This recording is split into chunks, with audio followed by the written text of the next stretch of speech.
ఈ 10 మంది ఎమ్మెల్యేలు ఏ పార్టీలో ఉన్నారు అనేది ఎవరికీ క్లారిటీ లేదు. పార్టీలకి లేదు, వాళ్ళకే లేదు ఇంకా చెప్పాలి అంటే. సో, జనాలకు అంతకంటేనూ లేదు కాబట్టి ఏం జరగబోతోంది వీళ్ళ విషయంలో? స్పీకర్ ఎప్పుడు నిర్ణయం తీసుకుంటారు అని చెప్పి కోర్టు గూడా అడుగుతున్న పరిస్థితిలో మీ విశ్లేషణ ఎలా ఉంది? ఎందుకంటే వాళ్ళు చెప్పడమేమో మేము ఇంకా బీఆర్ఎస్ ఎమ్మెల్యేలమే అని చెప్తున్నారు.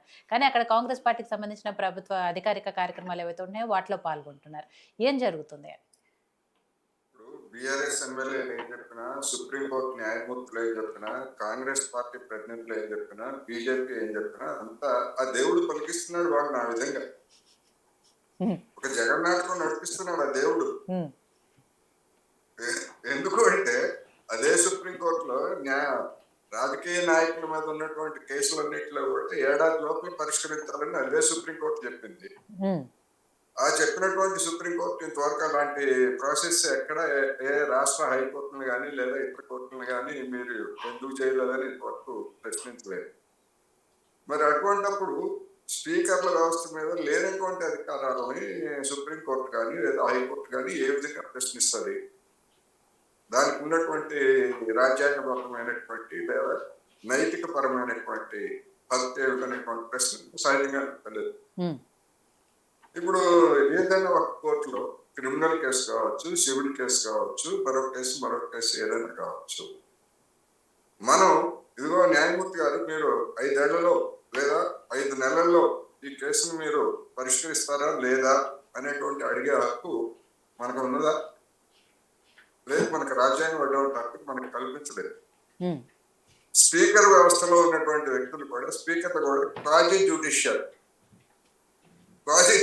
అంటే వాళ్ళకి కూడా న్యాయమూర్తులకు ఉన్నటువంటి విచక్షణ కావచ్చు లేదా వ్యాఖ్యానించేటువంటి కావచ్చు అటువంటి అధికారాలని మన రాజ్యాంగం ఇచ్చింది.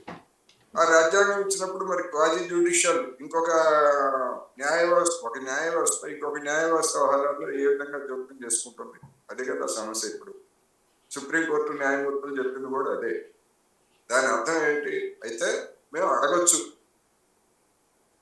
అని చెప్పింది తప్ప మేము ఆదేశించవచ్చు అనే మాట ఇంతవరకు ఏ న్యాయమూర్తుల నుంచి రాలేదు. మేము ఎవరినైనా అడగొచ్చు, నోటీసులు ఇవ్వచ్చు, అడగవచ్చు, ఏమిటి ఎంతకాలం, ఇవన్నీ కూడా చేసేటువంటి వ్యాఖ్యలు సుప్రీంకోర్టు న్యాయమూర్తులు, హైకోర్టు న్యాయమూర్తులు విచారణ సందర్భంగా చేసేటువంటి వ్యాఖ్యలకి అఫీషియల్ గా ఇచ్చేటువంటి తీర్పులకి తేడా ఉంటుంది.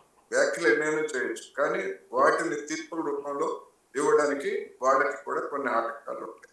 అందువలన ఈ నాటకం అనేటువంటిది, ఈ జగన్నాటకం అనేటువంటిది ఇది నడుస్తూనే ఉంటుంది. జనానికి ఎంటర్టైన్మెంట్ గా ఉంటుంది.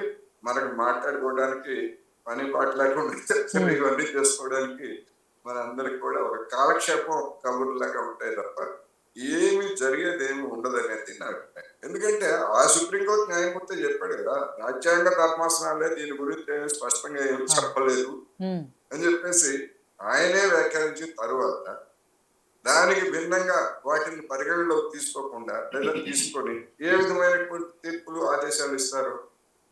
అందువల్ల ఇది మన దేశంలో ఉన్నటువంటి ఒక విషాదకరమైనటువంటి పరిస్థితి.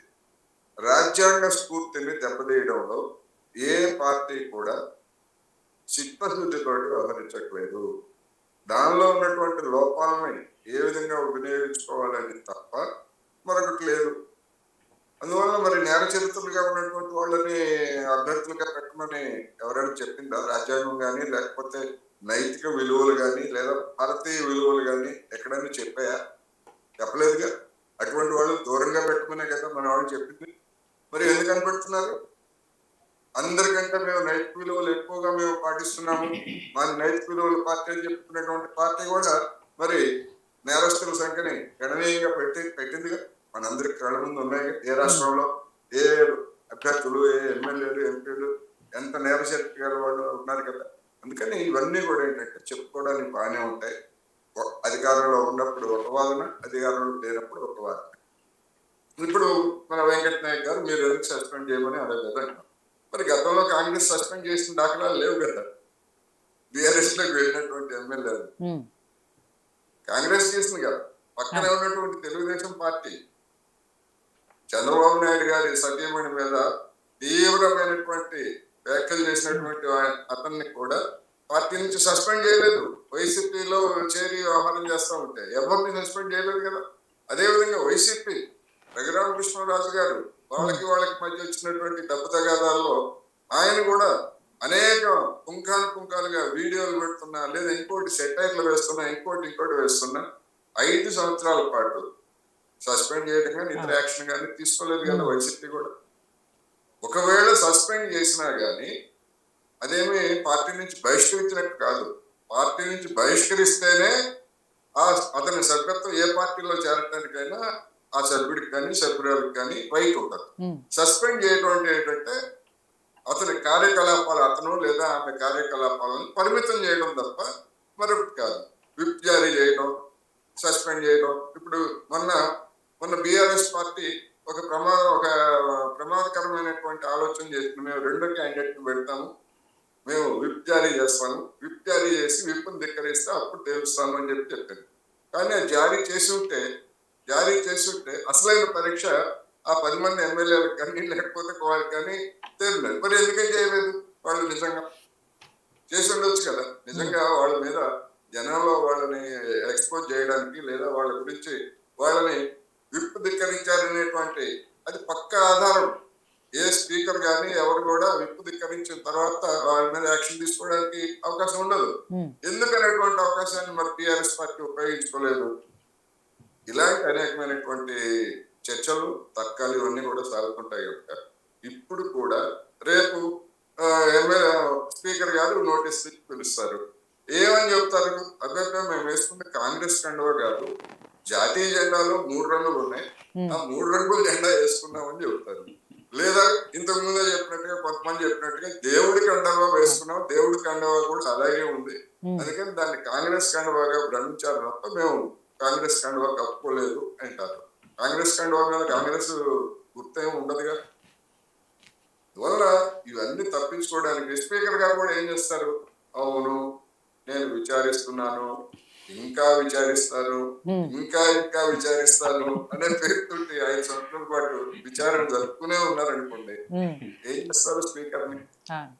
ఏమీ చేయలేదు. ఇప్పుడు ఉన్నటువంటి రాజ్యాంగం ప్రకారం రాజ్యాంగ సవరణ చేసి స్పీకర్ల మొత్తం వీటన్నిటికి సంబంధించినటువంటి ఏదైనా సవరణ చేస్తే తప్ప ఇప్పటికిప్పుడు చేసేటువంటి అవకాశం లేదు.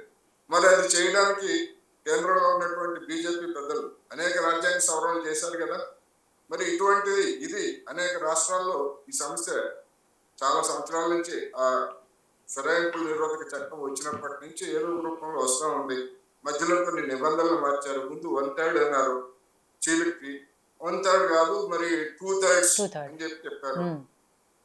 అదేవిధంగా మారినటువంటి పరిస్థితులు లేదా మారినటువంటి దీనికి అనుగుణంగా చట్టాలు మార్చుకోవచ్చు. కానీ ఎందుకని మరి బీజేపీ చొరవ చూపట్లేదు? ఇవన్నీ కూడా ఇలాంటి ప్రశ్నలకి కూడా ఎవరు సమాధానం చెప్పేటువంటి స్థితిలో లేరు. ఎవరికి వాళ్ళు ఎప్పుడు అవకాశం వస్తే దాన్ని మనం అప్పుడు ఉపయోగించుకోవడానికి వీలుగా అవకాశాలను అట్టి పెట్టుకోవాలనేటువంటి ఒక దూరదృష్టి తప్ప మరొకటి కాదు. అందువల్ల ఈ నాటకం ఇలాగే సాగుతుంది. ఆ కోర్టులు అలాగే కామెంట్స్ చేస్తూ ఉంటాయి, స్పీకర్లు అలాగే విచారణ జరుపుతూనే ఉంటారు. ఇచ్చేటువంటి వాళ్ళు ఇప్పుడు మహిపాల్ రెడ్డి గారు నేను కాంగ్రెస్ లో చేరలేదు, నేను బీఆర్ఎస్ లోనే ఉన్నానని చెప్పేసి కోర్టుకి ఆయన ఇచ్చారు. అప్పుడు కోర్టు ఏం చేస్తుంది? స్పీకర్ ఏం చేస్తారు?